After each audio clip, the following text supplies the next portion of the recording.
U17 yi ngay wax noonu dañ ciy ñëw actualité bi un peu par rapport ak élimination bi am en Tanzanie gis nañ comment ça s'est passé je pense que 2 nuls et une défaite lañ fa jëlee bon moom ñu éliminé ñu mais ci biir loolu aussi dafa am Sénégal mu ngi topp benn affaire bu ñuy wax réserve mu def ko parce que dañu jàpp ni Guinée dafa faute ci ay 2 jours ñu waaw donc loolu aussi mën nga si wax un peu foo leen toll ci loolu est-ce que d'abord mën nga revenir comment mën nga expliquer un peu élimination bi d'abord sur le terrain d'abord. waaw mais xam nga élimination bi moom c'est vrai que man feneen laa ko tënku mooy que xale yi en tout cas efficacité bi ñu amoon bi leen xamale moom moo leen manqué ci compétition bi pratiquement boo xoolee tournoi yi dem yëpp li ñu dugal ci but en fait et li ñu encaissé également aussi dafa néew. mais malheureusement bi ñu demee tournoi bi effectivement loolu moo leen xaw a manqué c'est-à-dire vraiment dañuy am ay occasion mais ils le mettaient pas au fond donc man loolu laa jàpp quoi mais loolu du tax mën nañu seet convoquer lu nekk peut-être mën nañu wax peut-être que le fait que peut-être que dugguñu bien dans la compétition le fait que adapté wuñu boo yëpp mën nañu ko wax préparation bi foofu mais par contre ils ont eu une bonne préparation parce que ils ont participé à beaucoup de tournois xëy na peut-être yéex a dem bi foofu peut-être yooyu yëpp mën nañu ko convoquer voilà yooyu yëpp non yéex a dem mooy c'est-à-dire que peut-être mën nañu peut-être am une semaine ñu dem toog foofu avant compétition bi bon yooyu yëpp mais am dama koy convoquer rek parce que lu ne la ñuy xool quoi parce que c'est normal que il faut ñu tirer enseignement yi pour xool les raisons pour lesquelles ñoom effectivement ils ont manqué d'efficacité est-ce que peut-être qu'également aussi émoussé wuñu avant ñuy dem yooyu yëpp dañ ko il faut ñu xool ko pour càmbar ko parce que en fait amoon nañu vraiment taxawaay bu nga xam ne war nañu mën def un bon résultat parce que malgré loolu ñuy wax yëpp match yi ñuy joué muy contre Guinée muy contre Maroc ou bien contre Cameroun mais on a vu que effectivement que xale yi malgré li ñuy wax yëpp mais ils ont fait de bons matchs techniquement en tout cas ils sont de bons matchs ils ont créé des occasions de but yoo xam ne bu ñu ko dugaloon tey peut-être tey kenn wax loolu quoi maintenant football moom dafa am administration dafa am technique c'est-à-dire que bu fekkee ne également aussi da nga bokk compétition koo xam ne am na lu nga xam dafa jalgati ci benn mbir mais yoon mën na la pour nga effectivement nga lever loolu mais ñun li ñu lever rek mooy que gis nañu ñaari xale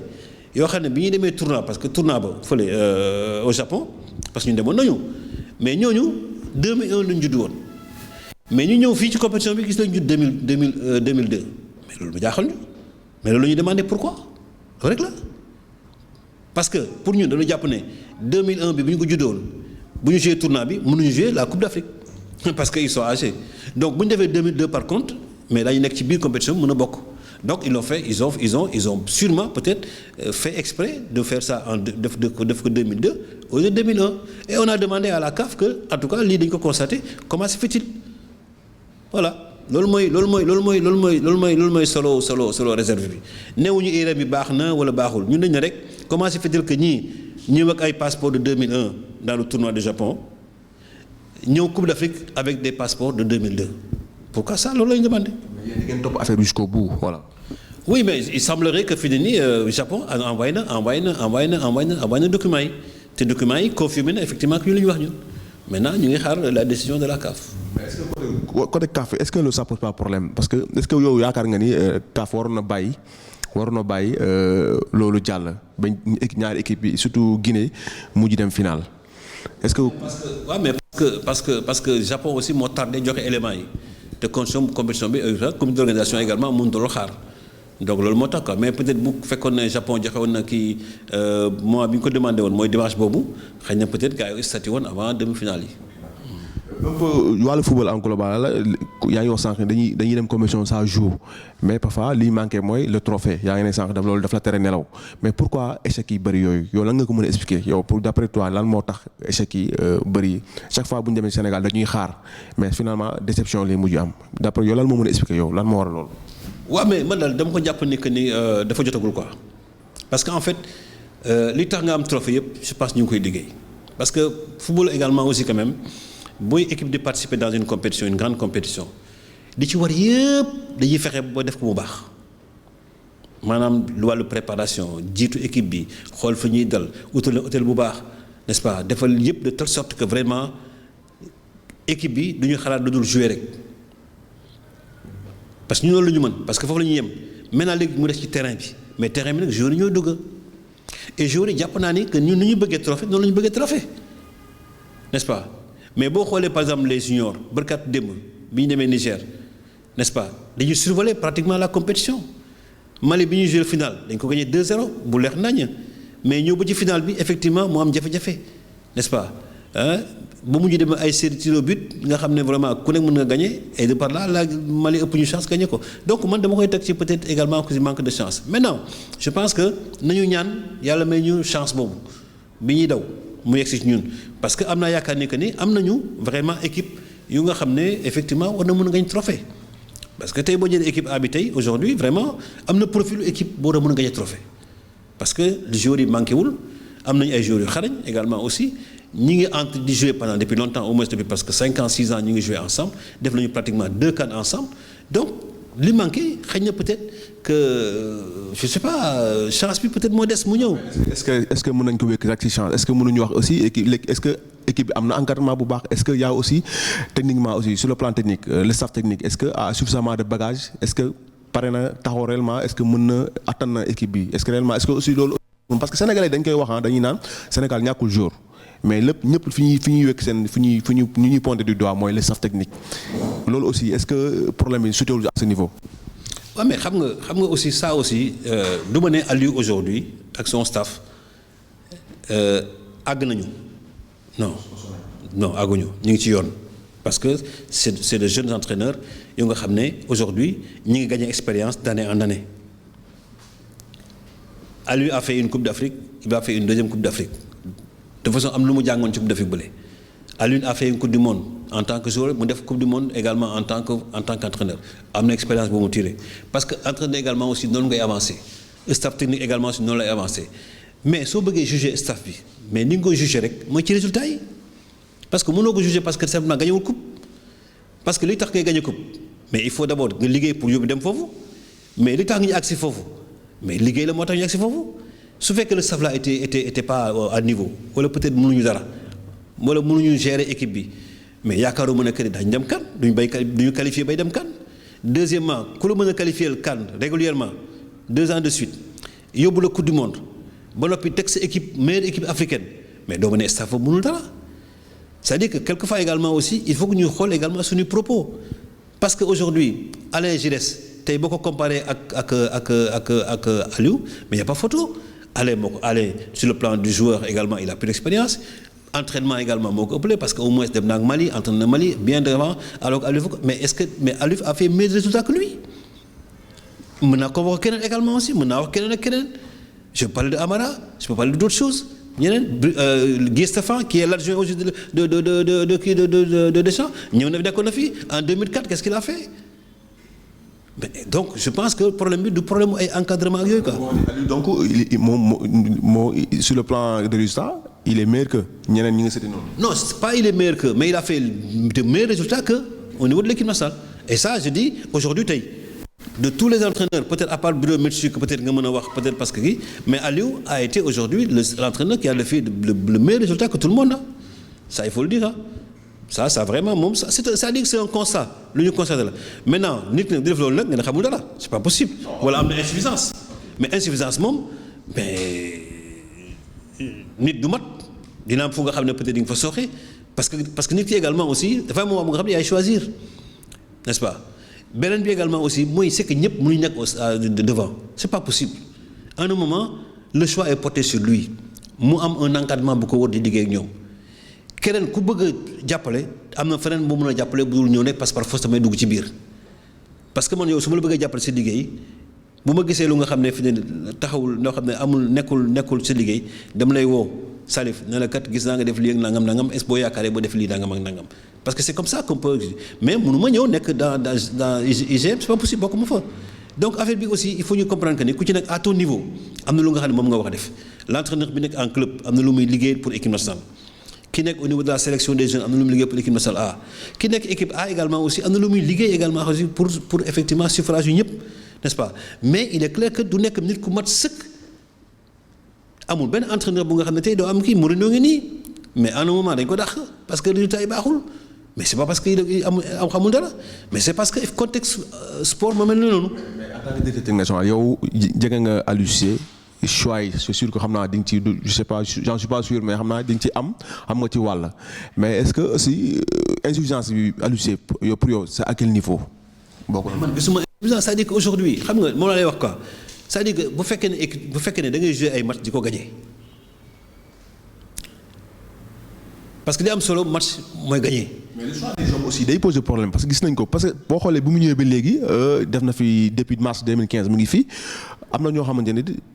ñu ngi yoon fii nekkatuñ fii te am na ñoo xamante ni moom moo tax nekkatuñ fii da ngay toog dégg ñun bon on connaît dañuy suivre actualité bi gis nañ les joueurs par leur sortie constat la quoi bu mu ñëwee am na ñoo xam ne nekkatuñ fii te ñooñu ils étaient en train de faire de bonnes choses en sélection. Ku mel ni par exemple Dame Doye récemment il a fait une sortie ni moom il n'a jamais demandé le brassard en même temps il veut musul arrêter carrière internationale c'est comme si boo ko déggee y a un problème bu mu ñëwee ba léegi bu mu ñëwee ça a été le cas avec l'autre là Djilo Bodji aussi ak yeneen cas mais pourquoi à chaque fois muy demee noonu c'est un entraîneur de football mais ça aussi équipe dafay évoluer il y a des entrées et des sorties am na mooy taxamul xam ne ñoom Djilo Bodji yoo ngay wax ak ñoom Dame Doye ñoo fi nekkoon mais boobu peut-être Salif Sané newu fi woon Koulibaly newu fi woon keneen ak keneen nekku fi woon dëgg loolu dëgg Mbaye Diagne nekku fi woon mais football nag noonu la day am moment bu nga xam ne également aussi mais ñii dañuy génn ñii dañuy dugg si je pense que bu ñu ko jàppee noonu rek du am benn problème mais il faut pas que boo génnee rek nga ne way dañ ma génne parce que dañu la génne parce que effectivement peut-être xëy na ñu gis keneen koo xam ne peut-être est meilleur que toi mais loolu rek la du leneen mais je ne pense pas que mu am problème de personne entre Aliou ak tel joueur mënul am loolu. bon lu ñu seetlu aussi day am tout le temps parce que bi mu soog a ñëw gis nga li njëkk am au Havre non demee na noonu quelque temps après ñu gis ni parfois day gën a confirmer chaque fois bu def mel bu amee problème yow rek il t'écarte am na ñoo xam peut-être comme même Pape Aliou Ndiaye gëjoon na ñëw sélection récemment la ñëwaat contre bu ñuy entamé dernière journée yi yooyu yëpp lu ñu seetlu la aussi. waaw mais non xam nga c'est-à-dire que man du ma traité cas par cas mais damay wax rek parce que man aussi entraîneur la c'est-à-dire que un entraîneur du dimension technique bi rek également aussi moo la soxal xam nga tu gères un groupe te boo sañoon groupe bi ngay gérer mu nekk groupe bu nga xam ne di nga ko mën a gérer ba nga xam ne du am problème donc dimension yëpp ngay xool de telle sorte que peut-être joueur peut-être tel joueur du ñëwul parce que mënuma ko gérer sama groupe wala peut-être parce que techniquement fi ne nii am na ku ma ko gënal donc da ko c'est ça du leneen du question pour parce que dama xuloo yow non parce que aujourd'hui tey mais bu fekkoon Dame Doye tey c'est le meilleur joueur boo xam ne suy ñëwee rek la suñu problème yi quel que soit le problème bu mën a am ak Aliou mais day ñëw ci équipe bi dafay ñëw du question je ne pense pas que moom ay problème personnel et li ma dégg ñoom ñëpp amul kenn ku ci wax ne am naa problème personnel ak moom ñoom ñëpp dañuy wax ne amuñ benn problème personnel c'est un problème de choix mais nit ki nag nangul ko choix na mu la jëlee woon mais nangul ne également aussi mu mën la bàyyi jëlaat keneen. Aliou il n'est pas il n'est pas difficile. non tu sais xam nga nit ki nag boo xam nga nit ki boo ko xamul aussi comment da nga koy man mii Aliou xaw ma ko bu baax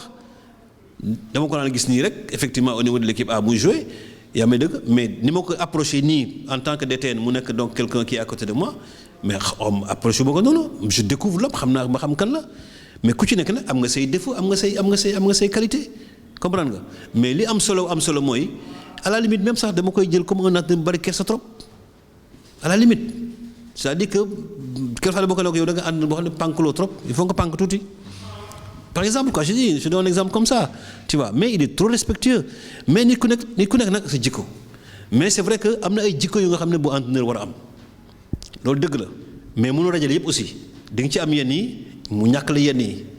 mais moom amul lépp waaye ñàkkul également aussi ay qualités yu baax comme entraîneur n'est-ce pas mais loolu yëpp li ci am solo rek mooy dafa am lu nga xam ne fi ne nii tey ñoo ngi koy wut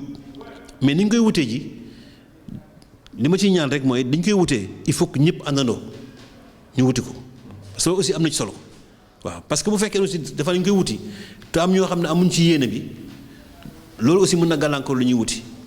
waaw parce que affaire bi affaire Sénégal la du affaire Aliou Cissé du affaire Mayacine Mar du affaire Salif affaire Sénégal la mais Sénégal nag comme nii rek y a au moins 15 millions de Sénégalais mais y a un seul président de la République c'est Macky c'est tout même chose également aussi équipe nationale lii gars yi nekk entraîneur fi yëpp kenn lay am c'est Aliou Cissé donc bu demee noonu kii fi nekk dañ koy jàppale ànd ak moom jàppale ko c'est aussi simple que ça n'est-ce pas parce que ndamu Sénégal yëpp la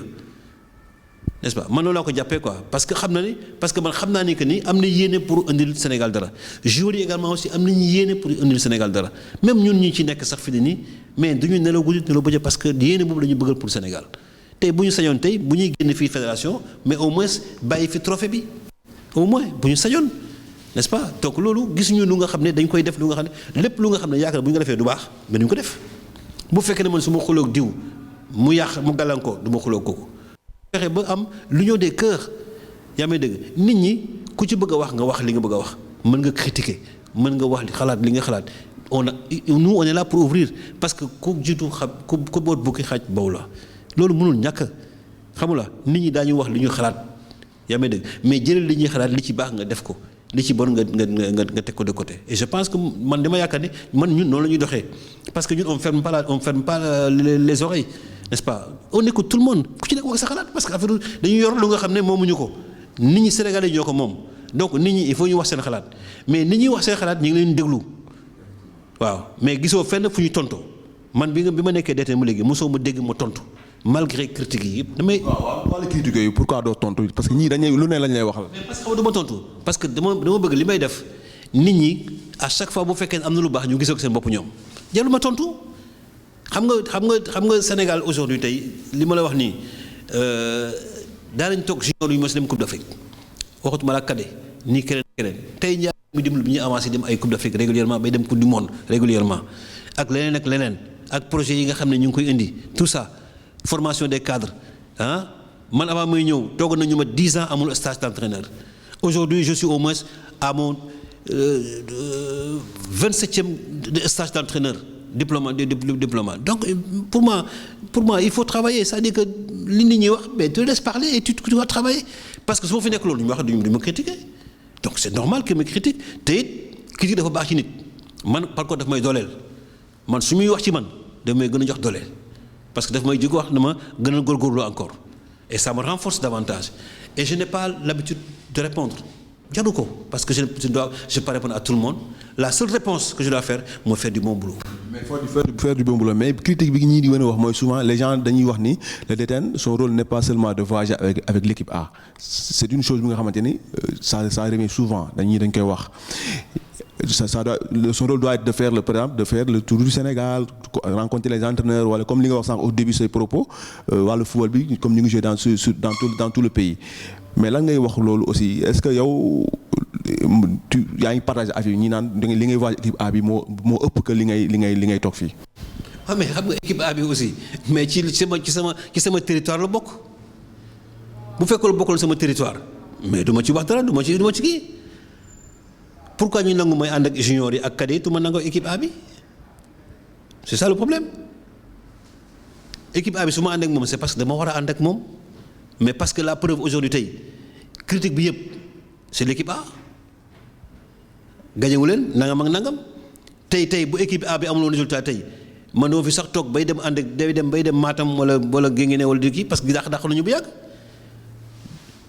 donc équipe A bi solo bi ñu ko jox. mooy bi ngeen ko jox yéen ba bi tax bu équipe A ñëwee yéen ñëpp ngeen ñëw fi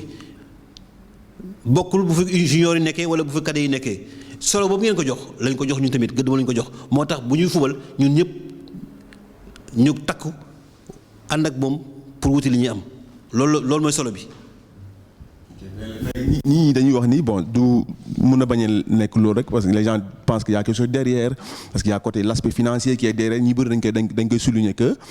mooy ëpp peut-être xaalis peut-être que yeneen catégorie yi c'est pas ça aussi. non c'est-à-dire que même petite catégorie il y a des primes à tout le monde mais su ma nekk équipe junior yi bërkat bi ñu jógee Niger y a une prime mais bokk naa ci mais parce que dama ci am droit je fais partie de l'encadrement technique dama ci am droit. c'est-à-dire que aujourd'hui man fu fekkee yow fi ngay liggéey IGFM bu fekkee yow moo fa am dara mais loo fay def damay laaj loo fay def équipe A également aussi bu fekkee ne aujourd'hui tey man dama am droit am prime yaa may dégg mu nekk lu nga xam ne man sàkkuwuma ko c'est un arrêté ministériel comme ni mu nekkee également aussi un arrêté ministériel pour le basket pour le handball et partout ñoom ñëpp DTN ñëpp ku ci nekk ku ci ànd ak équipe A tu as droit à la prime de match comme tout le monde mais pourquoi moi je suis exclu li ma am droit kay war naa ko jël su ma ci amuloon droit lu ma amul droit du ma semaine newu ci du ma ko laal mais li ma am droit dinaa ko jël ni joueurs yi amee droit encadrement am droit moom nekk bokk ci encadrement bi am ci droit noonu laa ci amee droit su ma ko droit bi jox loolu également su du ma ko laaj te it yaakaaruma ma nekk DTN bi nga xam ne maa ko ñu ko def parce que dañuy wax sama boss mais dañuy fàtte également ji fi nekkoon ñu ko doon bénéficier comme man affaire bi en fin de compte day nuru leneen lu dul loolu quoi en fait ah je sais pas parce que bu fekkee ne man ñi ma avant man mi fi nekkoon am na ñu fi nekkoon di ko bénéficier waxuñu ko mais man ma ñëw di ko bénéficier ñu koy wax xëy na peut-être leneen la ñu bëgg a wax. wala nga bëgg da nga jàpp ni gars yi dañu bëgg nga jóge fii dañu bëgg nga démissionner wala la lu ñuy xaar la. non ne pense pas démissionner. Non, parce que après chaque campagne dañuy ne les gens disent que bon que tout le monde démissionne yooyu dañ koy wax tout le temps. loolu moom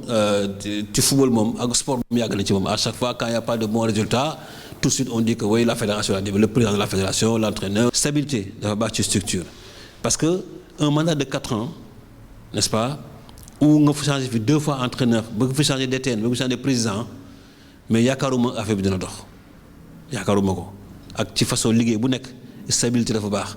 mais il est clair que également aussi quand même que ni bu ñu la dékkee mbir également aussi war nga góorgóorlu ba def ci lu baax te ni ma la waxee léegi fi ne nii ñàkk a def lu baax bi bu fekkee dañ ko jàppe rek gagné wuñu coupe je pense pas que kon jaay les gens nous jugent mal. mais personnellement am nga satisfaction si sa liggéey yow. mais bien sûr j'ai beaucoup de satisfaction. mais oui mais parce que aujourd'hui xam nga c'est-à-dire que quelquefois c'est le retour de mes collègues et de la population quand je marche dehors quand je marche damay dox nii mais damay am retour yu bari. yu bëree sax quoi aujourd'hui amul entraîneur yi aujourd'hui tey ñu ci bëri aujourd'hui on les recycle également aussi yaa ngi dégg ñu ngi leen toog football des jeunes ñu ngi koy soxali pendant nga ñu ngi koy soxali mais nag matalu ma lépp parce que mënu ma lépp également aussi mais damay def lu nga xam ne peut-être kii ñëw keneen kii ñëw bu ñëwee day motali li ñuy liggéey yàlla moo ma fi teg waaw li ma fi jëlee mooy ñi nga xam ne dañu am yaakaar ci man am kóolute ci man jox ma liggéey ma koy def te ma yaakaar ni ma am légitimité bi également pas du néant que quand même sénégalais xam nañ ma waaw xam nañ ma bu baax parce que bu dee affaire jàng am naa ko parce que moi je suis assistant d'université n'est-ce pas j'ai mon doctorat deuxième matière de sport je suis entraîneur de football parce que ma entraîné fii club bi entraîné équipe nationale yaa may dëgg te ni ma koy defee am naa yaakaar ni également maa ngi ci yoon matalu wala ma lépp parce que nit doomu aadama mënu matal lépp mais am naa yaakaar ni que ni football sénégalais fi ñu toll nii quand même am na lu bëri nga xam ne mi ngi dem mais te bu ñu ko gënee pousse également dina gën a dem